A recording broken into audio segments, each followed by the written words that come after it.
And this segment is brought to you by DraftKings Sportsbook, America's top-rated sports booking app. Not only is it safe, but Deke, it is secure and reliable. And for all the first-time users out there, what do we have for the first-time users? We have a little promo code. A little promo. Who doesn't like? I mean, I know the holidays are over, but we're still in the give-in mode. And DraftKings are as well. So if you use the promo code MOATS for all the first-time users out there, you will receive up to $1,000 in deposit bonus money. So stop wasting time. Keep watching the video, but download the app, use the promo code, and get an opportunity to make some money. All right, now this next one is from Brandon Cone. He says, did we want the Browns in the first round? Yeah. Yes. Dude, yes. It was the perfect situation. Yes. As much as you wanted to say, absolutely, like, bro, let's win this game. That would have been epic. It would have been epic for Mason to go in there and take the Browns out with all of our backups and everything. That would have been epic. But let's be real. We're playing the Browns the first round. That's way better than playing the Ravens. Way better. Or the Titans. Or the Titans, man. Yeah. Jesus, man. Derrick Henry. Yeah, 2,000 yards this year. All right. Yeah. So for me, I was like, yes. This is absolutely the one. When the Dolphins, and shout out to the Bills, Lord have mercy. We thought the Dolphins would have a similar scenario like the Browns yesterday, where they got to win to get in and stuff like that. Did they play all their guys? Because I saw Allen in there Josh played for like most part. He played for the first half, and after he came out, Matt Barkley came in and he still threw for a couple of times. It was crazy, bro. I'm looking at Matt Barkley. I'm like, bro, when did you start doing this? Like he had a bomb to Gabriel. I'm like, Lord have mercy. Dude, he had the number 1 pick locked up. If he just would have left his junior year, went back, and it was like a 4th or 5th rounder. I mean, can we say the same thing about Cardale Jones though? If he would have left after they won Natty, he would have made a lot more money. He waited, and that killed his stock. Dude, he would have been like a top 10 pick easily. Then they did 3 quarterbacks that year. Yes. Who was the 4th? It was JT Barrett, or 3rd. him, and there was one more. Oh my, it wasn't Haskins. Who am I forgetting? No, it was Haskins. I thought it was Haskins. No. Haskins came after all of them. Dang, going. Because it was definitely 3 of them. Oh my. I don't know either. Oh, no. He plays Braxton Miller. Yes. That's who it was. Yep. Yeah, because Braxton was the starter. Then it went to JT, and then it went to Cordell. They all balled out. It was just weird timings with injuries and who had to sit out and stuff. Absolutely, man. But without a doubt, this is definitely the matchup we wanted, though. 100%. Yes. I mean, you couldn't ask for anything better. It was a fun game. Yeah.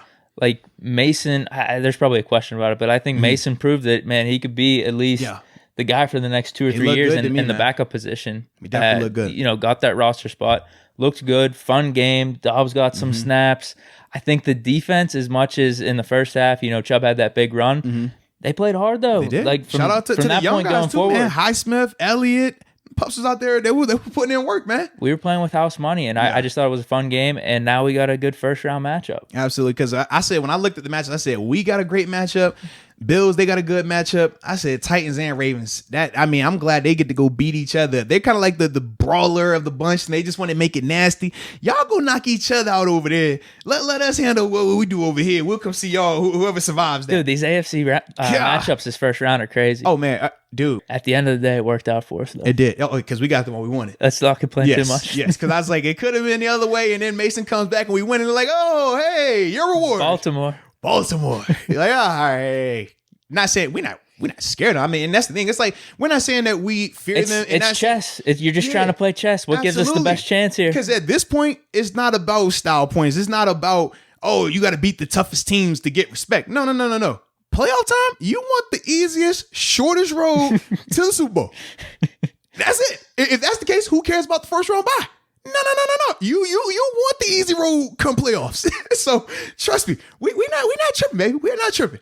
But no, if we were playing them, all of a sudden now we're saying, all right, this is how we beat them. This is what we got to do. You know what I mean? We want it all. Like, it's different, but right here, hey, if we could avoid said obstacle, now I'm not gonna, fault you for doing that. I'm gonna just say you're wise. Just like how many times probably, the 3-4 times we were 8-8, we missed the playoffs. You would hear how many times on SportsCenter, ESPN, some of these NFL coverages. Yeah. Oh man, Pittsburgh, they're coming hot at the end of the season. This is the one team you don't want to see in the playoffs. It's just matter of fact stuff. Yes, like for us to miss the playoffs, it probably helps other teams' chances of advancing. Absolutely, man. Absolutely.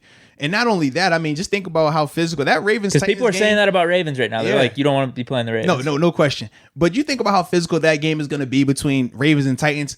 That's going to linger on into next week. It's going to be some unhealthy guys playing that following week because of how physical that game is going to be. I'm just glad that we ain't got to deal with that.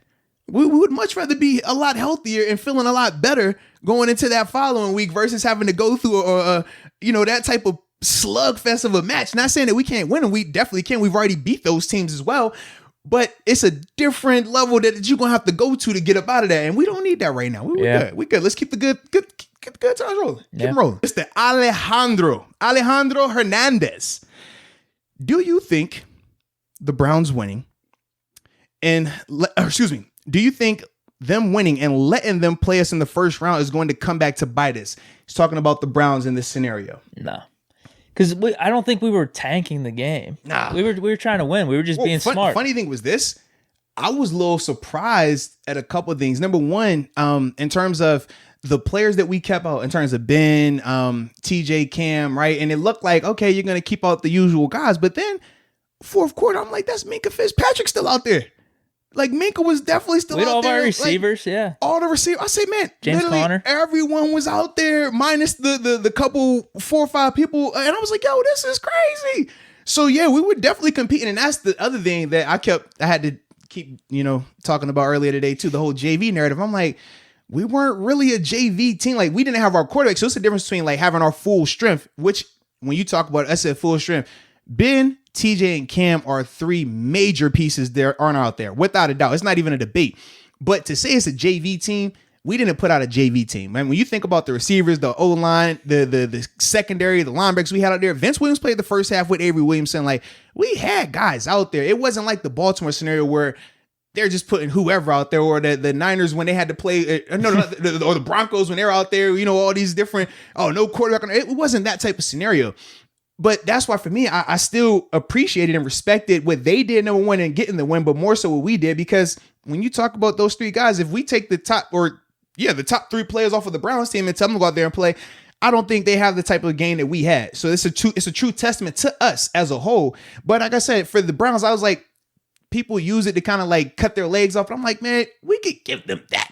18 years, I'll give you that little bit right there. Y'all did earn the victory, because it wasn't like we just had the practice squad out there. That wasn't the case, man. Yeah, and it wasn't just given. Heck no. I thought we played good. We did. We it looked like how it was supposed to look. It looked like we should fight them to the bitter end, but at the end, they should make that extra play. They should be the ones to close it out, right?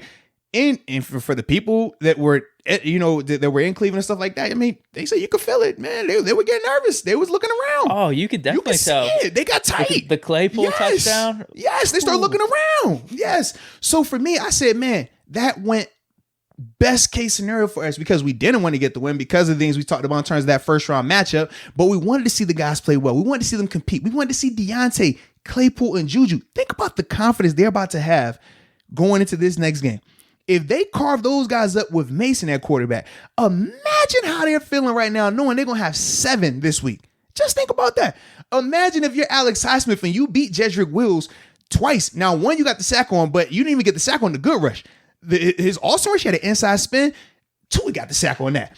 I said, man, this is crazy. But you think about this. If Highsmith was on the other side. Exactly. Cam Hayward. You thought Tua by himself was giving you problems on the inside. Imagine when it's Cam on the opposite side of him. Like, that's different. You had Vince for a half. We said the first half, running game, outside of that long run, we played well for the most part. Second half, it kind of got bad. Vince Williams ain't coming out in the second half. You're not going to see Marcus Allen and Avery Williamson for that game to come to playoffs. No. You're getting Vince. Excuse me, Vince with a capital B. That's who you getting. It's a little bit different, man. Is Edmonds going to play?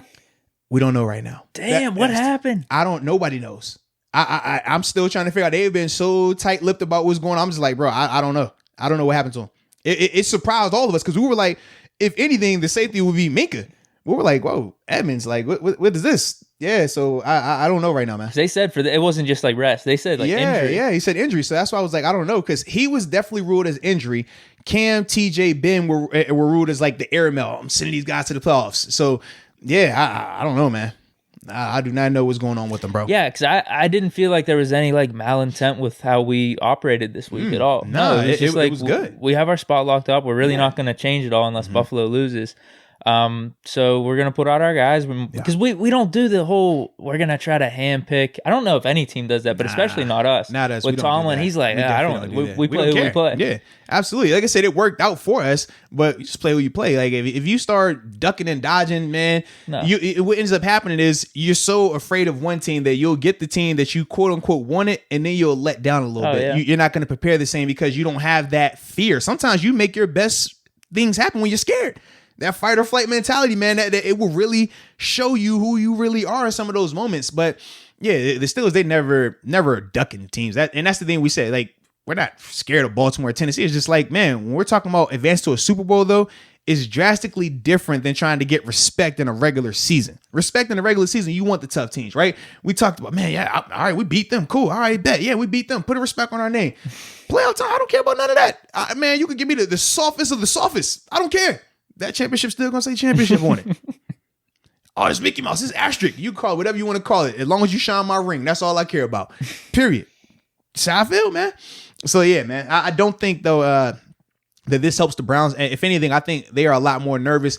But not only that, I think that they're going to really have to guard against this. And I don't know if they are capable of it based on their leadership. And I'm talking about Baker here. When you go 18 years without making the playoffs, that's a long time. You go 18, like think about just 18 years. I mean, if you're a Steelers fan, 18 years, you could have seen multiple Super Bowls. This is Pittsburgh Pirates shit right here. Yeah, but even then, right? Like that's what it was like. So to see them celebrate the way that they did, right? They got the shirts made. It was a big deal, and rightfully so. I mean, you talk about 18 years. That's a long. I don't like no one in Pittsburgh. I really feel understands from a football standpoint what that's like. Baseball's different than football, right? Because baseball, the Pirates still had a wild card game in 2014, I think it wasn't. And granted, wild card in baseball is a lot different than wild card in football. I don't know if you know this though. It was literally a 20+ year drought of Pirates missing the playoffs. Okay. It was from the 90s up until that point where they made the wild card. Okay. So it was a big deal. But my point is, Steelers, Brown, like those are way bigger for those respective cities. Absolutely, man, way bigger. So to me, I just feel like they're gonna have to guard against that hangover, and it is very real. I can tell you firsthand experience. Me and a lot of the younger players that you see now, Vince, Shazier during the time, a lot of us in 2014 when we won the division that Saturday night, the Sunday night game, they got flexed against the Bengals 2014. First time winning division for all of us. I mean, for the Steelers, they had back-to-back 8-8 seasons, so we win this, and it's a big deal for us, right? We're going crazy. We felt a hangover that next week, man. As much as you're preparing for that Ravens game, like the edge, you're still just like, bro, we won this division. Like, we did that. And you get out there and it's like, they don't care about that. They punching us in the mouth right now. And then you got to warm up to it. And now it's too late. You're playing catch up. To me, I feel like the Browns, because they don't have a lot of guys on that team with experience winning. They don't have a lot of playoff success. They don't have guys in that organization as a whole. It's not like when you're talking about Steelers where, okay, I might not have had playoff experience, but you still had Ben, you had Troy, you had Coach T, you had Kevin Colbert, all these guys who've had success. Kevin Stefanski, his first year as a head coach. Like, he don't know how to handle this all the way just yet. So to me, that's something that I'm going to be interested to see how the Browns handle it. And the reason why I said it's going to be on Baker, because he's the leader of it. They're looking to him. And Baker, he was one of the most hyped guys through it all. So how does he handle that? How does he set the tone for these guys come Wednesday and so forth throughout that week? Because in Pittsburgh, we know how to handle this.